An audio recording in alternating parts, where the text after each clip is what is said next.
नमस्कार दोस्तों, स्वागत है आप सभी लोगों का जेनेट वाइज पीसीएस के प्लेटफॉर्म पे। आशा करते हैं आप लोग अच्छे होंगे, खूब धूमधाम से पढ़ाई कर रहे होंगे।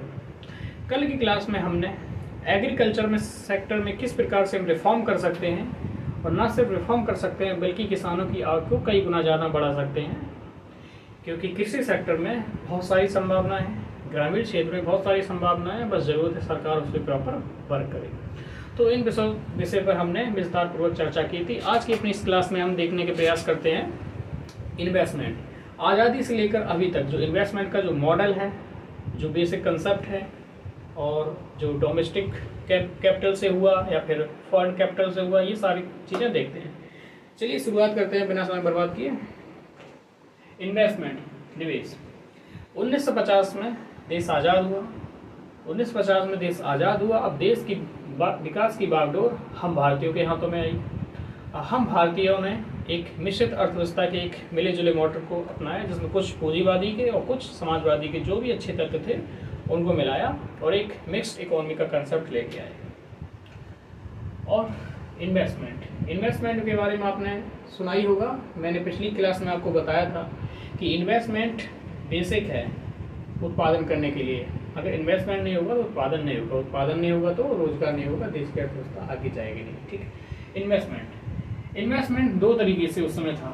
1950 में हमारे पास क्या क्या ऑप्शन थे देखते हैं।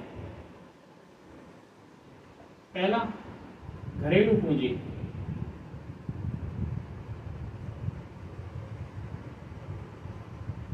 घरेलू पूंजी एक ऑप्शन था, घरेलू पूंजी, और दूसरा ऑप्शन था हमारे पास फॉरेन पॉलिसी, फॉरेन कैपिटल। ठीक है। हम देश का विकास कैसे करें, या फिर घरेलू पूंजी से करें या फिर विदेशी पूंजी से करें। घरेलू पूंजी में हमारे पास दो ऑप्शन थे। घरेलू पूंजी से अगर विकास करना है तो उसके लिए दो तरीके थे। एक था आपके पास क्या होना चाहिए, एक स्ट्रॉन्ग बैंकिंग सिस्टम होना चाहिए, एक स्ट्रॉन्ग बैंकिंग प्रणाली होनी चाहिए। ठीक है। दूसरा, कंपनी का कंसेप्ट होना चाहिए, ठीक है, क्योंकि ये दोनों ही देश के विकास में सहायक होती हैं, दोनों ही के नेतृत्व में देश का विकास होता है। फॉरेन कैपिटल के रूप में हमारे पास दो ऑप्शन थे। एक था एफडीआई, फॉरेन डायरेक्ट इन्वेस्टमेंट, यानी कि जो विदेशी कंपनियां जो निवेश करती हैं उससे मतलब है। और दूसरा ऑप्शन था हमारे पास बोरोइंग,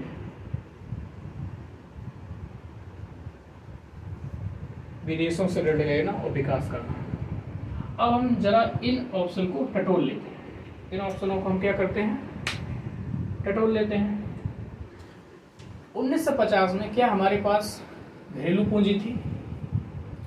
क्या हमारे पास घरेलू पूंजी थी? तो आंसर होगा नो। आंसर होगा नहीं। क्यों? क्योंकि जब अंग्रेज यहाँ से गए तो क्या छोड़ के गए थे? भुखमरी, बीमारी और बेकारी, ये सारी चीजें।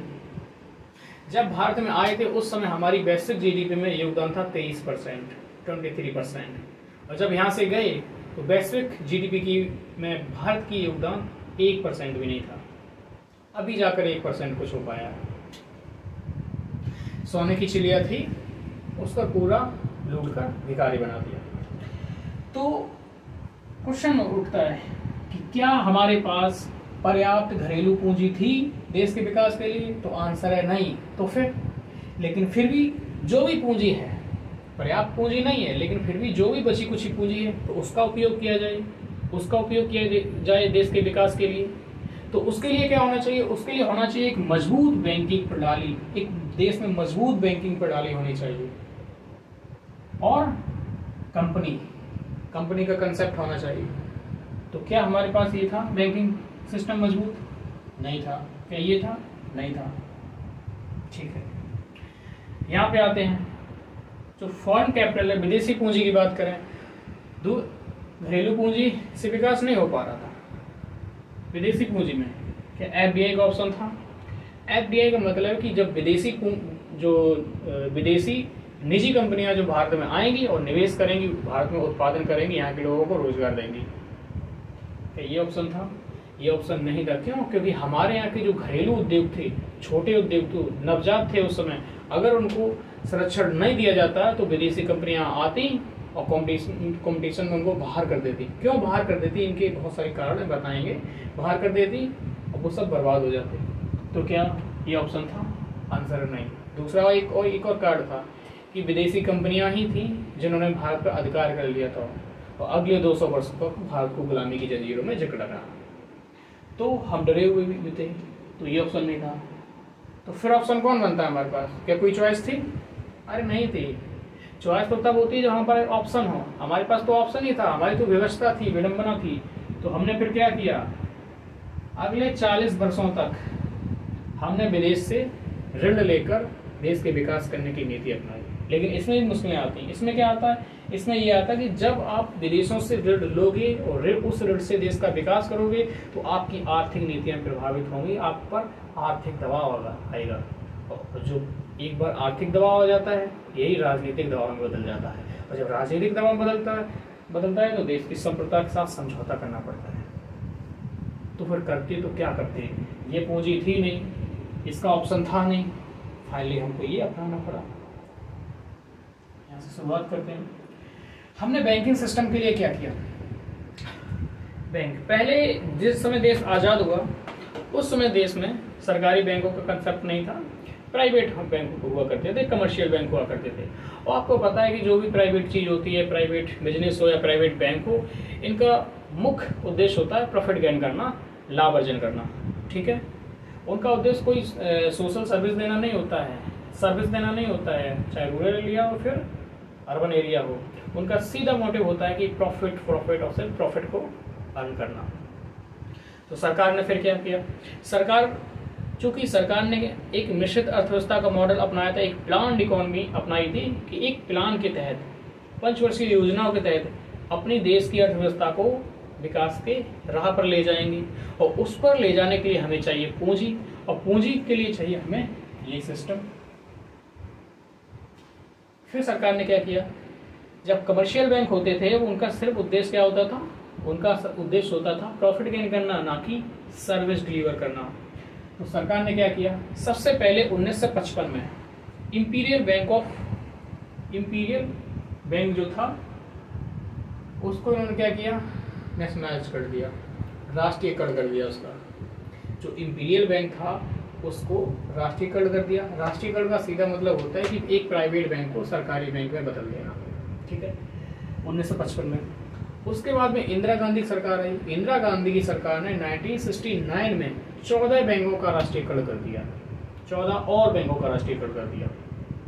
उसके बाद 1980 में, उस समय भी इंदिरा गांधी ही की सरकार थी, 1980 में 6 और बैंकों का राष्ट्रीयकरण कर दिया। इस प्रकार से उस समय तक 1980 तक भारत में 20 से अधिक राष्ट्रीय बैंक या पब्लिक सेक्टर के बैंक हो चुके थे, जो कि देश की अर्थव्यवस्था को आगे बढ़ाने का उनके ऊपर जिम्मा था। ठीक है, ये किया तो धीमे धीमे बैंकिंग प्रणाली मजबूत होने लगी। लेकिन 1990 तक भी जाते जाते फिर भी फाइनली बैंकिंग व्यवस्था मजबूत नहीं हो पाई थी। कारण क्या था? इसके पीछे कारण ये था कि पहले के लोगों के जो बिहेवियर था वो मेन रिस्पॉन्सिबल था इसके पीछे। हमारे यहाँ पे बैंकिंग सिस्टम की बात करें या फिर एक कंपनी की बात करें, ये कंसेप्ट आगे नहीं बढ़ पाया। इसके पीछे काम कर रही थी वो परंपरागत सोच। पहले क्या हुआ करता था? पहले रुपया कमाया, हमारे जो बुजुर्ग लोग हुआ करते थे, पुरखे लोग, उन्होंने रुपया कमाया, उसका एक हिस्सा उपभोग पे व्यय हो गया और एक हिस्सा बचा, एक गड्ढा खोदा और उसमें गाड़ दिया। तो मैं आपसे पूछना चाहूंगा कि वो रुपया जो गड्ढे में गाड़ दिया, क्या उनके काम आया? आंसर है नहीं। क्या देश के काम आया? आंसर है नहीं। तो देश की अर्थव्यवस्था कैसे आगे बढ़ेगी? क्योंकि उनको लगता था कि जितना सेफ इसको हम गाड़ देंगे जमीन में रहेगा, उतना सेफ कहीं नहीं रहेगा। बैंकों पे भरोसा नहीं था, कंपनियों पे भरोसा नहीं हुआ करता था उन लोगों को। तब सरकार ने सोचा, उनका सरकार का एक उद्देश्य ये भी था बैंकों को राष्ट्रीयकरण करने का, कि लोगों को सरकार पे भरोसा होगा, लोग आएंगे, पूंजी जमा करेंगे। क्योंकि सरकारी शब्द भारतीय समाज में बहुत महत्व रखता है। जैसे ही सरकारी शब्द सुनते हैं, यानी कि सरकारी यानी कि सेफ यानी कि आराम, लोगों को लगता है कि उनका पैसा जितना ज़्यादा सेफ सरकारी बैंकों में है उतना ज़्यादा कहीं नहीं है। क्यों? क्योंकि सरकारी बैंक की गारंटर गवर्नमेंट ऑफ इंडिया होती है, भारत सरकार होती है, और भारत सरकार कभी ना तो दिवालिया हो सकती है, ना भारत से कहीं बाहर भागकर पैसा इनके ले जा सकती है। ठीक है, तो फिर क्या किया इन्होंने? बैंकों का राष्ट्रीयकरण करना शुरू कर दिया ताकि देश की अर्थव्यवस्था को आगे बढ़ाया जा सके। होता क्या, ये बैंक काम कैसे करते हैं? जैसे कि ये बैंक है, बैंक ये है, ठीक है, इसने कुछ यहाँ से पैसा लिया, इस तरह से पैसा लेता है, किसी से 1,000 रुपये लिए, किसी से 1 लाख रुपए लिए, किसी से 10,000 रुपये लिए, किसी से 5,000 रुपये लिए, ठीक है। और ये जैसे ही सारा रुपया जो इकट्ठा होता है इस प्रकार से, और ये पूरा इकट्ठा करके एक उद्योगपति को देगा, और वो बदले क्या करेगा, वो इस पैसे कर देगा फाइनली इन्वेस्ट, ठीक है, वो इस पैसे का इन्वेस्टमेंट कर देगा और देश की अर्थव्यवस्था को आगे बढ़ाया जाएगा। इस तरह से काम करता है। अब ये क्या करेगा, ये पैसे कमाएंगे, इनको जो लाभ होगा उसका लाभ का एक हिस्सा इनको ब्याज के रूप में देंगे, और ये ब्याज के रूप में वो हिस्सा किनको देंगे, इन सबको बांट देंगे। तो क्या हुआ, इन सबको फायदा हो गया। इन्वेस्टर को देकर इन्होंने किसका फायदा किया, देश का फायदा किया, क्योंकि देश का विकास आगे बढ़ा। इनको ब्याज देकर किसको फायदा किया, क्योंकि ग्राहकों को फायदा किया, क्योंकि ग्राहकों का रुपया बैंक में था। तो बैंक इस प्रकार से काम करता है, ठीक है। तो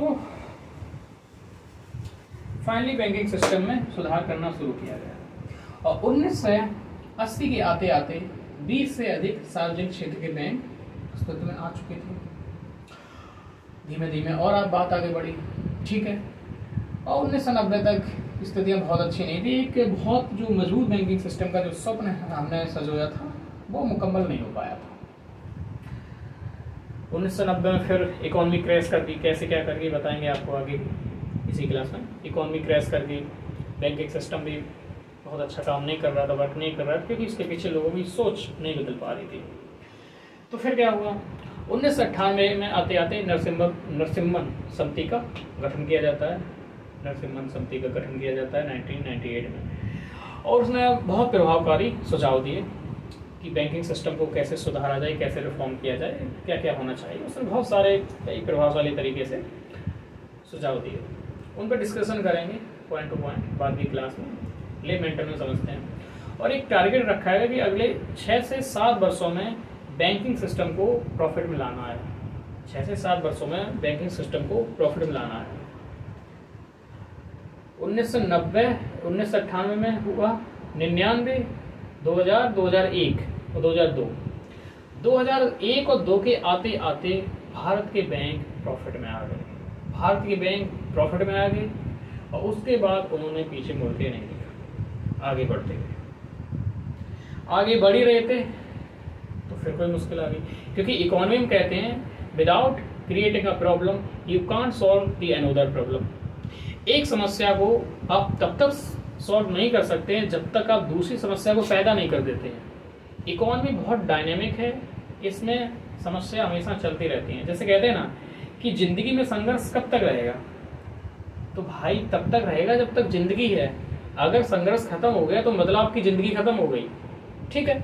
तो इकोनॉमी के संदर्भ में भी ठीक यही कंसेप्ट काम करता है कि इकोनॉमी बहुत डायनेमिक है, इसमें आप जब तक एक समस्या को पैदा नहीं करोगे दूसरी समस्या सॉल्व नहीं होगी, ठीक है। जैसे ही एक को सॉल्व करोगे दूसरी क्रिएट हो जाएगी, ठीक है, ओके। तो क्या हुआ, 2007-8 के आते आते अच्छी स्थिति थी, इन्होंने खूब लोन दिया इन्वेस्टर को, जो भी इन्वेस्ट करते हैं उनको खूब लोन दिया और वो इन्वेस्ट करने लगे। उसी समय अमेरिका का जो सब प्राइम क्राइसिस है वो आ गया, पूरी दुनिया रिसेशन में चली गई। अब दुनिया की अर्थव्यवस्था जितनी भी थी सब मंदी चली गई। अब क्या हुआ, जो बैंकों ने पैसा दिया था इन्वेस्टर को, चूंकि विश्वव्यापी मंदी आई, वो सारा पैसा बैंकों का डूब गया, क्योंकि इन्वेस्टर को घाटा हो गया और इन्वेस्टर को घाटा हो गया तो बैंकों का पैसा सारा डूब गया। तो बैंक वहाँ से एक टर्म आती है एनपीए। नॉन परफॉर्मिंग एसेट, ऐसा एसेट, ऐसी संपत्ति जो परफॉर्म नहीं कर रही है, जो प्रदर्शन नहीं कर रही है, निष्पादन नहीं कर रही है। ठीक है, तो एनपीए आया। एनपीए मतलब ऐसा था कि इनका बैंकों का एक बहुत सारा हिस्सा डूब गया था। ठीक है, डूब गया था, एनपीए आया और एनपीए बहुत ज़्यादा बढ़ गया। फिर धीमे धीमे और कमेटियाँ गठित की गई, उन्होंने सुझाव दिए, धीमे धीमे इसमें सुझाव देते सुधार करते आज की स्थिति ये है कि फिलहाल में बैंक एनपीए काफ़ी कम हो चुका है, थोड़ा बहुत रह चुका है और सब ठीक हो चुके हैं।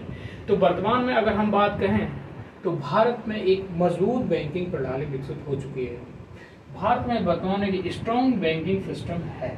ठीक है, क्योंकि दुनिया के जितने भी टॉप के जो वर्ल्ड के जो टॉप 50 में जो बैंक आते हैं उनमें भारत के भी हैं।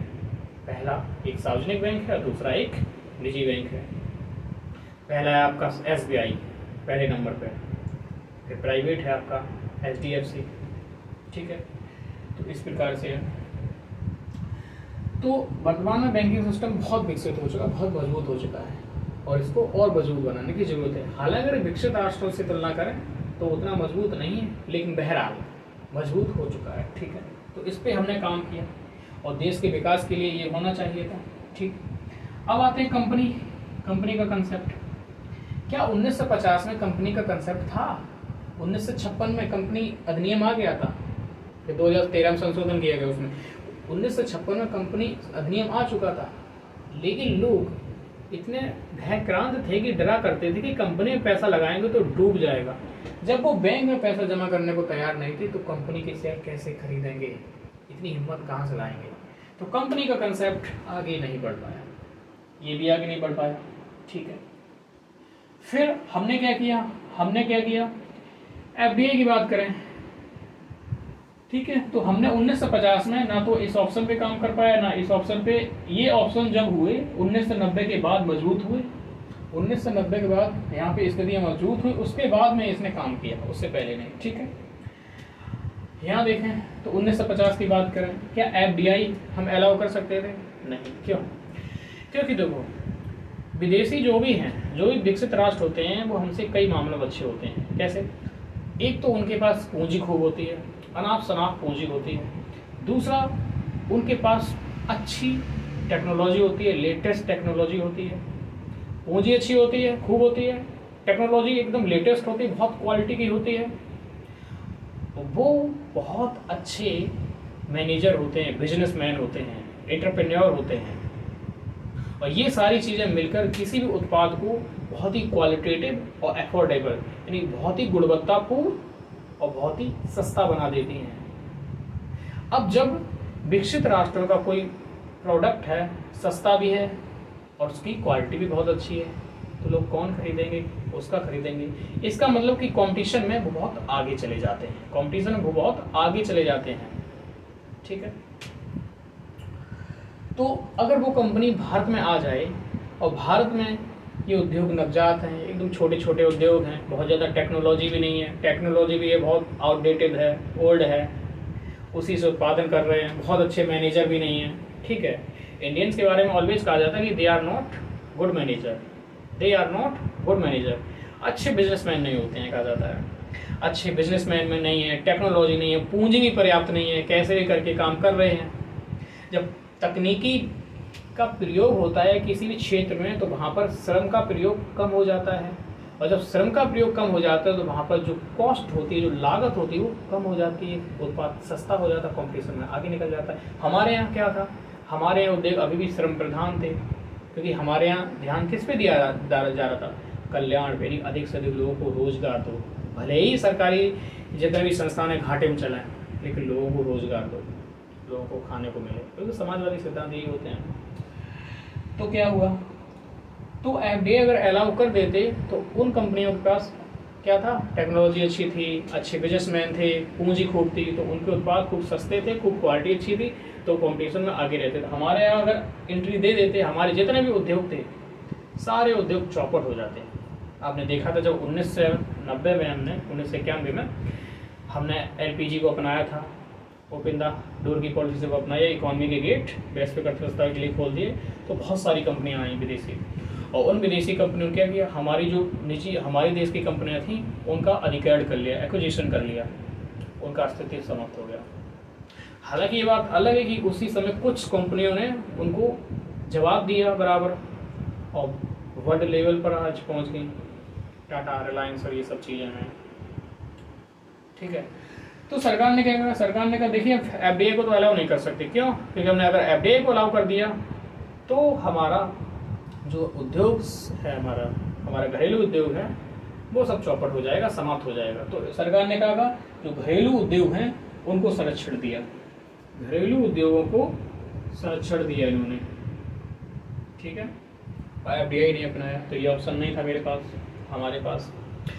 दूसरा डर ये भी था कि जो उपनिवेश स्थापित हुए थे, जो गुलामी आई थी, गुलामी भी एक कंपनी आई थी, उसके बाद में सब आ गए, तब गुलामी आ गई। तो इससे भी हम लोग डरे हुए थे 1950 में, क्योंकि नए नए आज़ाद हुए थे ना।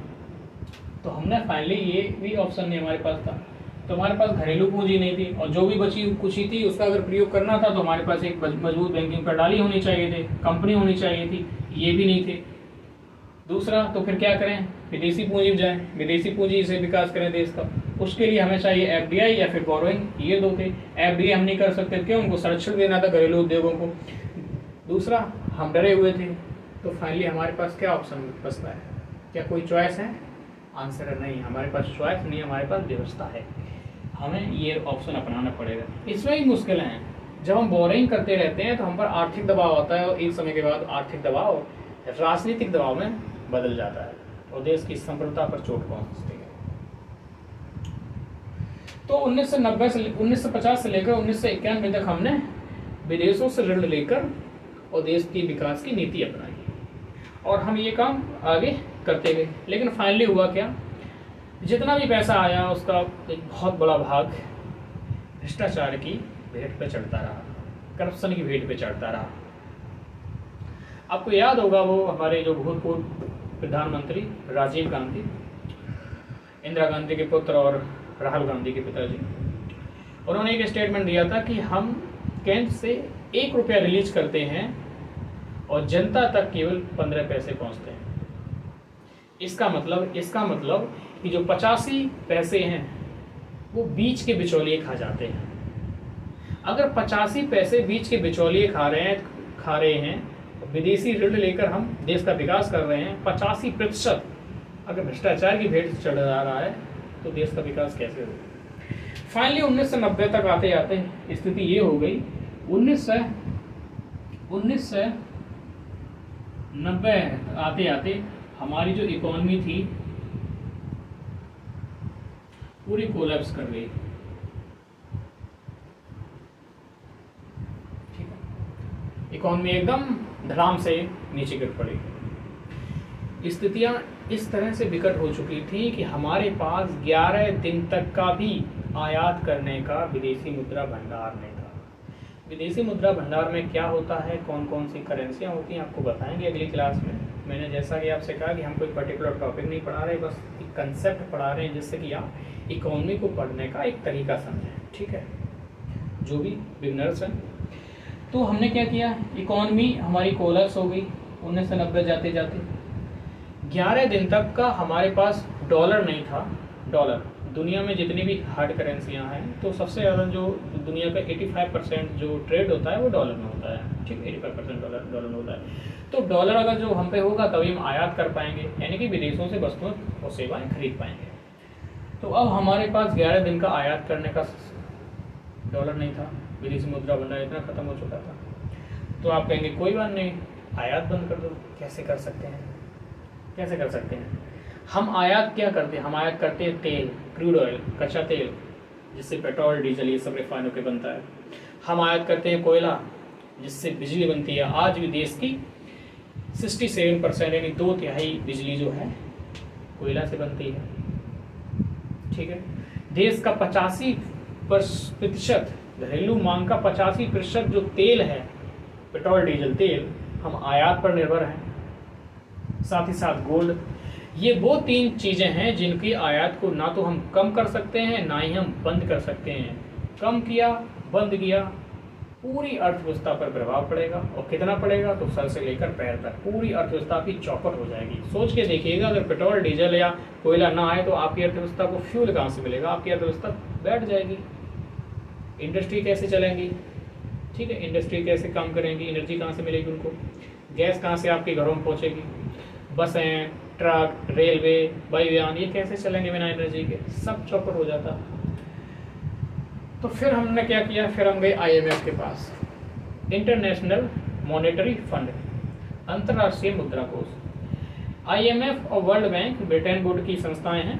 ब्रिटेन वुड एक जगह थी अमेरिका में, वहाँ पर 1944 में इनको स्थापित किया गया। इनका मुख्य उद्देश्य था कि विश्व अर्थव्यवस्था जो ध्वंस हो चुकी है द्वितीय विश्व युद्ध के बाद, उसको पुनर्निर्माण किया जाए। और भी कई कारण थे, वो एक अलग टॉपिक है, कभी विस्तार से उस पर चर्चा करेंगे। तो जो IMF है, उनमें से IMF है जो जब भी किसी भी राष्ट्र को बैलेंस ऑफ पेमेंट या क्राइसिस पैदा होता है, भुगतान संतुलन का संकट पैदा होता है, तो उस समय उसकी हेल्प करता है। भुगतान संतुलन का मतलब है कि हमारे पास विदेशी देश को रुपए नहीं देने के लिए हैं, यानी कि हमने विदेशी देश से सामान खरीदा है, हमारे पास उसे देने के लिए कुछ नहीं है पेमेंट करने के लिए, तब वो हमारी सहायता करता है। तो IMF ने सहायता की हमसे, लेकिन शर्तों के साथ, उसकी टर्म्स एंड कंडीशन के साथ उसने की।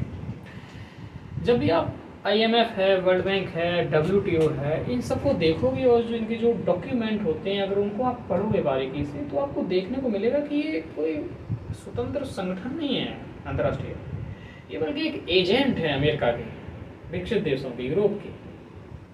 और ये देशों पर वही दबाव डालते हैं जो वो चाहते हैं, और इनकी पॉलिसी को उसी तरह से फ्रेम करते हैं जैसे ये लोग चाहते हैं, अमेरिका या विकसित देश, यूरोप में चाहते हैं। तो IMF ने कहा कि अगर आपको ऋण चाहिए तो आपको कुछ सुधार करने होंगे इकोनॉमी में। LPG को अपनाना होगा, लिबरलाइजेशन, प्राइवेटाइजेशन, ग्लोबलाइजेशन, यानी कि वैश्वीकरण को अपनाना होगा। अपनी अर्थव्यवस्था के गेट वैश्विक अर्थव्यवस्था के लिए खोलने होंगे। क्या करते? कोई ऑप्शन नहीं था हमारे पास, मानना पड़ा। हमने क्या किया? रिफॉर्म शुरू किया, आर्थिक सुधार किए। आर्थिक सुधार क्या होता है? आर्थिक सुधार का मतलब होता है कि जब पुरानी पॉलिसी को, जो पुरानी नीतियां, उनको छोड़कर एक नई नीति अपनाई जाती है। उद्देश्य वही रहते हैं, उद्देश्य सेम रहते हैं, लेकिन नीति को पूरी तरीके से बदल दिया जाता है, तो इसे कहते हैं सुधार। तो आर्थिक सुधार के संदर्भ में ये बात हम कह रहे हैं। तो 1991 में PV नरसिम्हा राव की सरकार थी, और नरसिम्हा राव के ऊपर पूरा दायित्व था कि अर्थव्यवस्था को कैसे संभाला जाए, तो आर्थिक सुधार करना शुरू किया गया। डॉक्टर मनमोहन सिंह को रात को कॉल जाती है, उनसे कहा जाता है कि आप फाइनेंस मिनिस्ट्री संभालिए। वो आते हैं, फाइनेंस मिनिस्ट्री संभालते हैं, और बहुत प्रभावी तरीके से देश की अर्थव्यवस्था को उस क्राइसिस से निकाल ले जाते हैं। और उसके बाद से आज तक हमें भुगतान संतुलन का संकट पैदा नहीं हुआ है। हमें IMF के पास रुपए लेने दोबारा या डॉलर लेने नहीं जाना पड़ा। 1990 का समय था, हमारे पास विदेशी मुद्रा भंडार 1-2 बिलियन डॉलर रह गया था। 11 दिन तक का भी आयात करने की स्थिति में नहीं थी, लेकिन आज स्थिति क्या है? आज हमने इकोनॉमिक रिफॉर्म कर दी है। उसके बाद स्थिति ये है कि हम 650 बिलियन डॉलर को भी क्रॉस कर चुके हैं। 650 बिलियन डॉलर जो विदेशी मुद्रा भंडार है, इससे भी ज़्यादा हो चुका था। हालांकि थोड़ा कम हुआ है अभी, लेकिन इतना हो चुका था। इसका मतलब 1 साल तक हम आयात कर सकते हैं, इतना सेफ जोन में अभी। तो ठीक है, फिर हम ये सब हो गया। फिर हमने क्या किया? इकोनॉमी के गेट खोल दिए। हमने LPG को अपनाया। हमने क्या किया? LPG को अपनाया।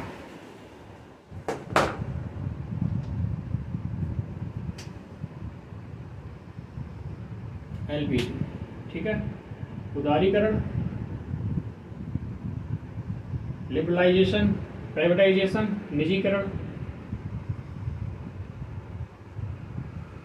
और ग्लोबलाइजेशन, वैश्वीकरण।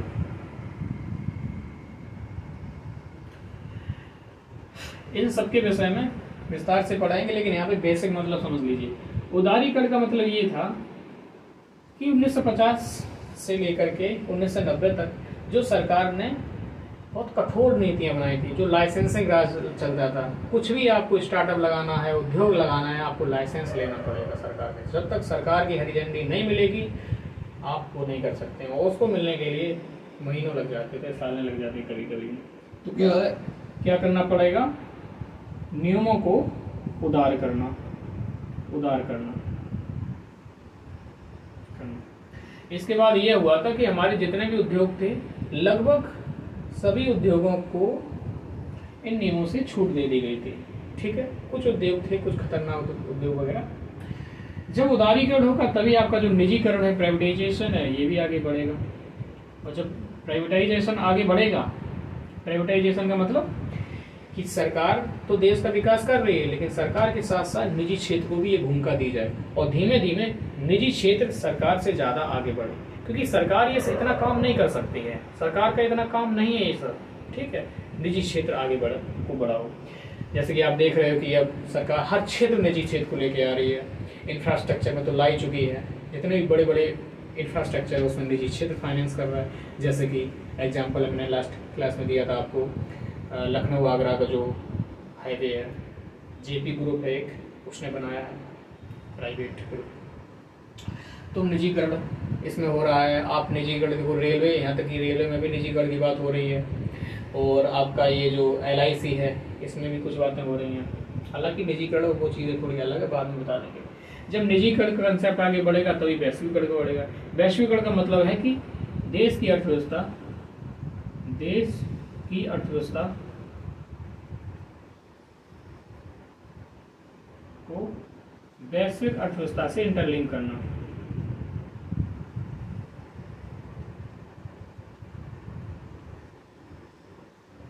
सीधा मतलब है कि देश की अर्थव्यवस्था को वैश्विक अर्थव्यवस्था के साथ जोड़ देना, देश की अर्थव्यवस्था को वैश्विक अर्थव्यवस्था के साथ इंटरलिंक कर देना, यानी कि अपनी इकोनॉमी के पूरे गेट या द्वार खोल देना। ठीक है, क्लियर। तो इस पे हुआ। जब LPG आ गया तो इस पे फिर एक मॉडल आता है, आपने सुना होगा PPP, ये मॉडल सुना होगा, पब्लिक प्राइवेट पार्टनरशिप, यानी कि सरकार और निजी क्षेत्र दोनों मिलकर काम करेंगे और दोनों ही मिलकर देश को आगे बढ़ाएंगे। हर एक क्षेत्र में ये कंसेप्ट पॉपुलर हो रहा है, हर एक क्षेत्र सरकार इस कंसेप्ट को ला रही है। इससे होता क्या है, जब भी किसी भी क्षेत्र में प्राइवेट क्षेत्र, निजी क्षेत्र आ जाता है तो उसकी जो उत्पादकता है वो बढ़ जाती है। ठीक है, उत्पादकता बढ़ जाती है। वो कैसे, इसको भी बाद में देखते हैं, समझेंगे। ठीक है, इकोनॉमी के गेट खोल दिए। अब FDI को हमने कह दिया ठीक है, अब विदेशों से अब क्या होगा, विदेशों से FDI आएगा। अब FDI आ सकता है, इसका मतलब विदेशी कंपनियां विदेशों से आ सकती हैं, क्योंकि गेट खोल दिए हमने। अब क्या हुआ, अब स्थिति ये आई, जो हमारे घरेलू उद्योग थे, घरेलू जो हमारे डोमेस्टिक इंडस्ट्री थी,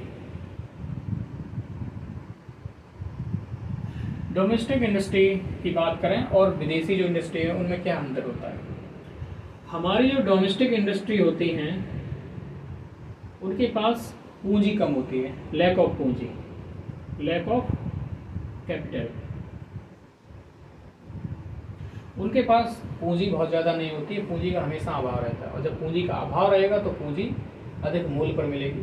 मतलब ये है कि बैंक के पास कम पूंजी है और इनको ज़्यादा चाहिए पूंजी, तो बैंक क्या करेगा, रेट ऑफ इंटरेस्ट बढ़ा देगा। जब रेट ऑफ इंटरेस्ट बढ़ा देगा तो इनकी जो प्राइवेट क्षेत्र है जो उत्पादन करते हैं उसकी लागत बढ़ जाएगी, लागत बढ़ जाएगी, इनका उत्पाद का कीमत बढ़ जाएगी। जब कीमत बढ़ जाएगी उनके उत्पाद क्या होंगे, महंगे होंगे। जब महंगे होंगे तो क्या होगा, कंपटीशन से बाहर हो जाएंगे, कहीं भी अंतर्राष्ट्रीय मार्केट में जाएंगे कंपटीशन ही नहीं कर पाएंगे, विकसित राष्ट्रों के सामने टिक ही नहीं पाएंगे। तो एक तो कैपिटल नहीं इनके पास होती है, पूंजी का अभाव होता है। दूसरा इनके पास टेक्नोलॉजी का अभाव होता है, लैक ऑफ टेक्नोलॉजी। ठीक है, इनके पास अच्छी टेक्नोलॉजी नहीं होती है, जो भी टेक्नोलॉजी होती है आउटडेटेड होती है। जबकि विकसित राष्ट्र जापान है, अमेरिका है, यूरोपीय देश हैं, लेटेस्ट टेक्नोलॉजी होती है और उसका प्रयोग जब करते हैं तो क्वालिटी क्या होती है, बढ़ जाती है, इन्हेंस हो जाती है। जैसे कि ऐसे मान लीजिएगा 10 लोग मिलकर एक काम कर रहे हैं, माना कि एक मोबाइल है उसमें वो बना रहे हैं, तो उसमें करीब 10 लोग काम कर रहे हैं। वहीं अमेरिका की एक कंपनी है तो उसमें क्या कर रहा है, एआई काम कर रही है, कुछ मशीन काम कर रही है, कुछ टेक्नोलॉजी काम कर रही है, तो उसने बना दिया उसी को। तो हुआ क्या, हमारे यहाँ 10 लोगों को सैलरी देनी पड़ेगी, वहाँ पे क्या हुआ, मशीन एक बार खरीदी, एक बार इन्वेस्टमेंट हुआ और चलता रहा। तो हमारा जो उत्पाद होगा वो महंगा हो जाएगा, उसका उत्पाद सस्ता हो जाएगा और उसकी क्वालिटी भी अच्छी हो जाएगी। जब मशीनें काम करती हैं तो उसकी क्वालिटी अच्छी होती है लोग, ओके। तो अब हमारा उत्पाद उसके सामने कैसे टिक पाएगा। तो भारत में जैसे ही हमने ओपन द गेट पॉलिसी हमने अपनाई, एलपीजी अपनाया 1990 में, एफडीआई या विदेशी कंपनियां आई, कंपटीशन हुआ, तो कंपटीशन में ये लोग क्या करेंगे, टिक ही नहीं पाएंगे उनके सामने, क्योंकि उनके पास पूंजी अच्छी है, टेक्नोलॉजी है। तीसरा इनके पास थी कि ये इनके पास ये गुड मैनेजर नहीं होते हैं, एक अच्छे मैनेजर नहीं होते हैं, ये इसको कह दो एक बिजनेस स्किल।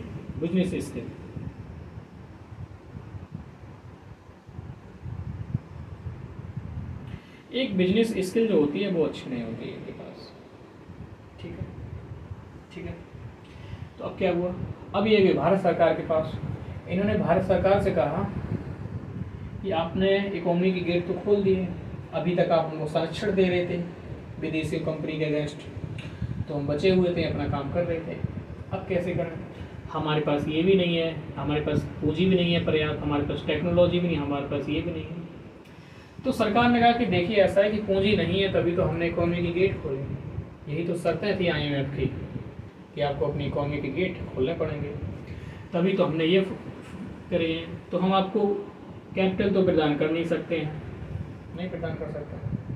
दूसरा जो टेक्नोलॉजी है, टेक्नोलॉजी में R&D करनी पड़ेगी, हम आपको ये भी नहीं प्रदान कर सकते फिलहाल में। रही बात स्किल की, हम आपको ये भी नहीं प्रदान कर सकते। हम आपको ना तो पूंजी प्रदान कर सकते हैं, ना तकनीकी प्रदान कर सकते हैं, ना ही आपको वो कुशलता, वो बिजनेस स्किल है वो दे सकते हैं। तो ये लोग परेशान हो गए, घरेलू उद्योग परेशान हो गए कि तो क्या किया जाए। तो उनका हम एक ऑप्शन है, हम ये इनमें से ये आपको दिलवा सकते हैं, कैपिटल हम दे नहीं सकते हैं यद्यपि, लेकिन दिलवा सकते हैं। तब जाकर के 1992 में कंसेप्ट आया FPI का। FPI ठीक है, यहाँ देख लो, 1991 में जब गेट खोले थे तो FDI को एंट्री मिली थी, लेकिन 1992 में फिर क्या हुआ, जैसे ही FDI को एंट्री मिली उसके बाद में जब ये सारे कंसर्न उत्पन्न होते हैं तो 1992 में फिर FPI का कंसेप्ट आया, फॉरेन पोर्टफोलियो इन्वेस्टर या विदेशी पोर्टफोलियो जो निवेशक होता है वो कहा जाता है इसको। ये क्या माजरा है, इन्होंने कहा कि हम आपको पूंजी ना तो प्रदान कर सकते हैं, ना तकनीकी प्रदान कर सकते हैं, ना सरकार ने कहा ना ही हम आपको ये स्किल दे सकते हैं, लेकिन हम आपको पूंजी पर्याप्त करने के तरीके बता सकते हैं जिससे कि आप पूंजी प्राप्त कर सकते हैं।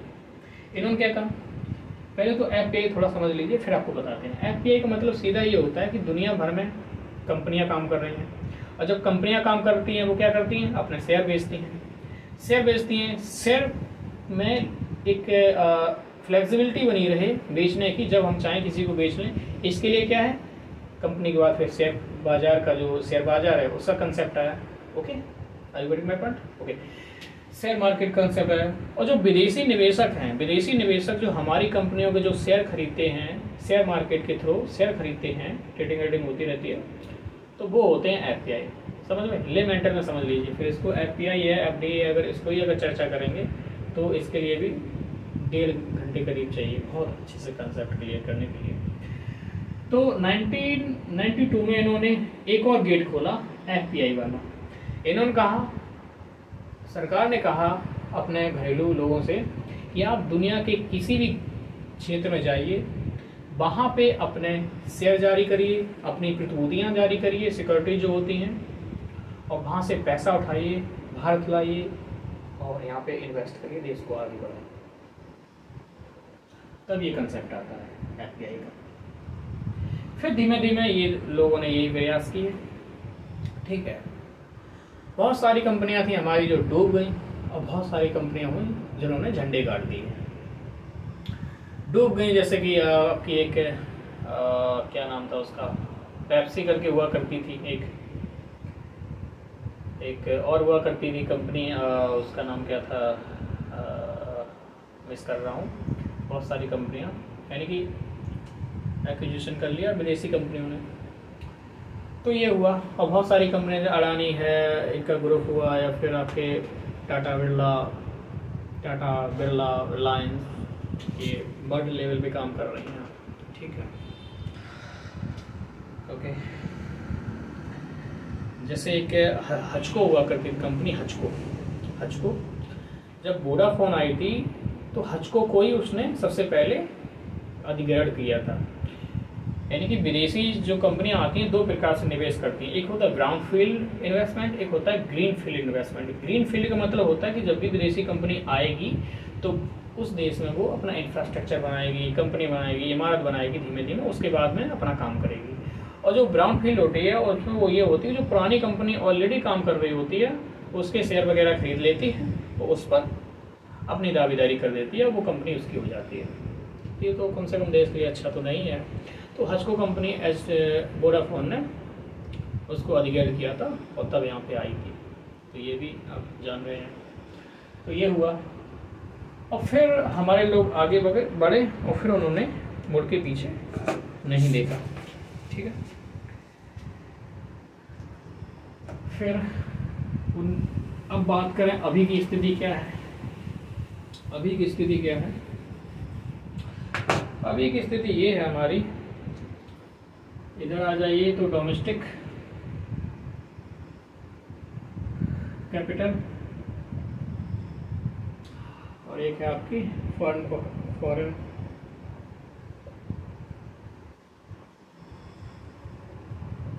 कैपिटल। इसमें दो ऑप्शन थे आपके, ठीक है। एक था आपका बैंकिंग सिस्टम